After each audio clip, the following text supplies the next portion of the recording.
সবাই? আশা করছি সবাই ভীষণ ভালো আছো, সুস্থ আছো। আর আমিও কিন্তু খুব ভালো আছি। আমি প্রীতি, নতুন আর একটি ব্লগে তোমাদের সকলকে ওয়েলকাম জানিয়ে এখন থেকে আমার ব্লগটি শুরু করছি। আই হোপ আজকের ব্লগটি তোমাদের খুব ভালো লাগবে। তো সম্পূর্ণ ভিডিওটি দেখার অনুরোধ রইল। বন্ধুরা, এখন বাজে সকাল ওই 8টার মতন, আর আজকে হলো রবিবার।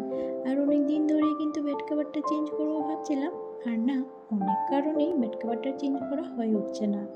তো ঘুম থেকে উঠেই ফ্রেশ ট্রেশ হয়ে নিলাম, আর এই যে এবার চলে এলাম বিছানা গোছাতে। আর আজকে কিন্তু বেড কভারটা উঠিয়ে নিয়েছি, কারণ না অনেক দিন ধরে বেড কভারটা পাতা ছিল। আর ওই যে বললাম, অনেক কারণের জন্যই বেড কভারটা আর উঠানো হচ্ছে না। তো আজকে বেড কভারটা উঠিয়েই নিলাম, আর এই যে একটা ধোয়া বেড কভার সুন্দর করে টান টান করে পেতে দিচ্ছি।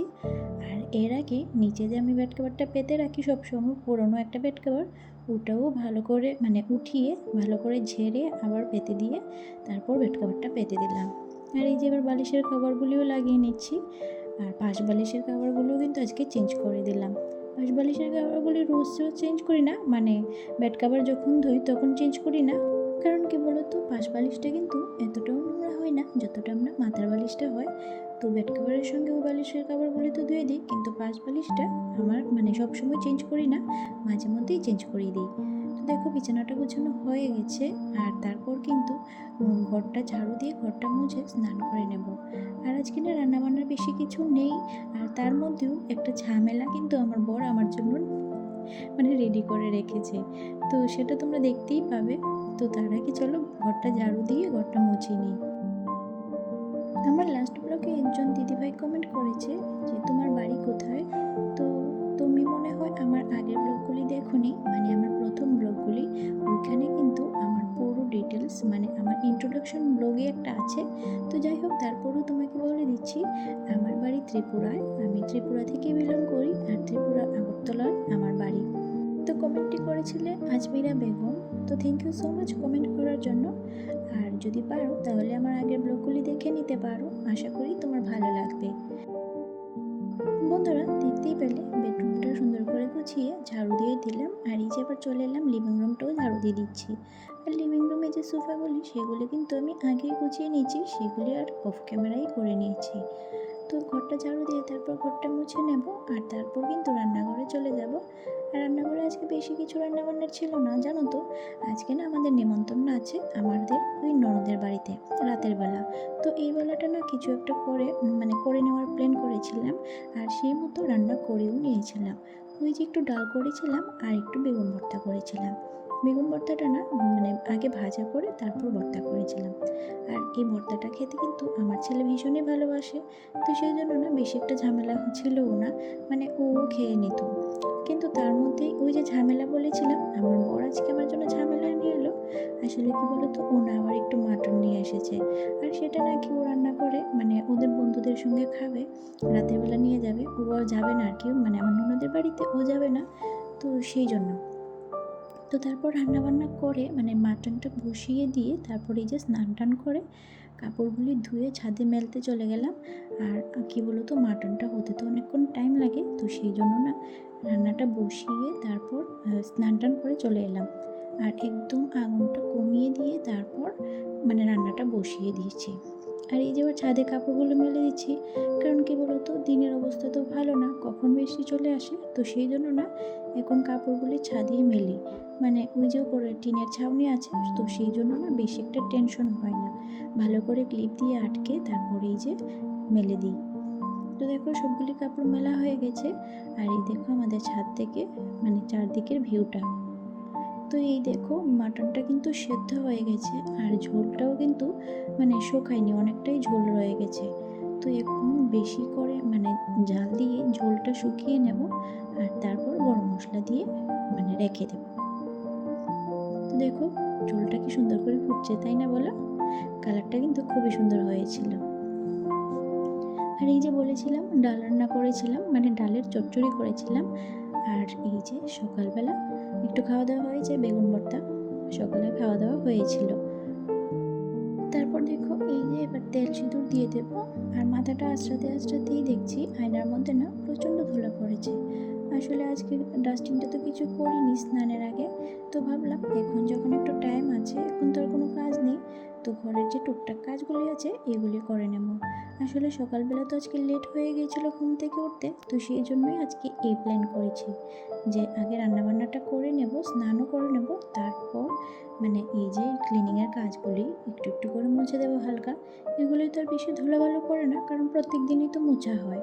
তো দেখো, ছাদ থেকে যে কাপড়গুলো, শুকনো কাপড়গুলো নিয়ে এসেছিলাম আগের দিনের ধোয়া, তো এগুলি এখন সুন্দর করে ভাঁজ করে রেখে দেবো। আর আগের দিন কিন্তু বেশি কিছু ধোয়া হয়নি, ওই টুকটাক রেগুলার কাপড়গুলি, তো এগুলো সুন্দর করে ভাঁজ করে রেখে দিলাম। আর এই যে এবার আলনাটাও গুছিয়ে নিচ্ছি। বন্ধুরা, তোমরা যদি এই পর্যন্ত আমার ভিডিওটি দেখে থাকো আর তোমাদের যদি একটু হলেও ভালো লাগে, তাহলে প্লিজ একটা লাইক করে দিও আর কমেন্ট করে জানিও কেমন লেগেছে। তোমাদের এই একটা লাইক ও একটা কমেন্ট আমাকে অনেক মোটিভেট করে পরের ভিডিওর জন্য। আর চাইলে এই চ্যানেলটি সাবস্ক্রাইব করে এই বন্ধুটির পাশে থাকতে পারো, আর তোমরা এই ভিডিওটি শেয়ারও করতে পারো। আনলার মধ্যে না অনেকগুলি টি শার্ট আছে যেগুলি ও একদমই পরে না, তো ভাবছি এগুলি না আনলা থেকে সরিয়ে দেব। শুধু শুধু আনলায় থেকে এই যে ময়লা পড়ে, ধুলাবালি পড়ে, আর শেষে কিন্তু আমাকে ধুয়ে দিতে হয়, তো শুধু শুধু আমারই কষ্ট হয়। তো ভাবলাম যেগুলি পরা হয় না ওকে বলে মানে দেখিয়ে দেখিয়ে তারপর রেখে দেবো। আর না হলে কি হবে, ওই যে আমি রেখে দেবো, তারপর ও বলবে এটা খুঁজে পাচ্ছি না, ওটা খুঁজে পাচ্ছি না।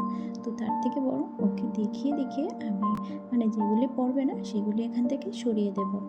তো তারপর দেখো এই যে কলিন দিয়ে গ্লাসটাও মুছে দিলাম, আর এই যে এবার আলমারিটাও মুছে নিচ্ছি। আর টুকটুক করে সবগুলি জিনিস ঘরে মুছে দেব, হালকা হালকা মানে ডাস্টিংটা করে নেব।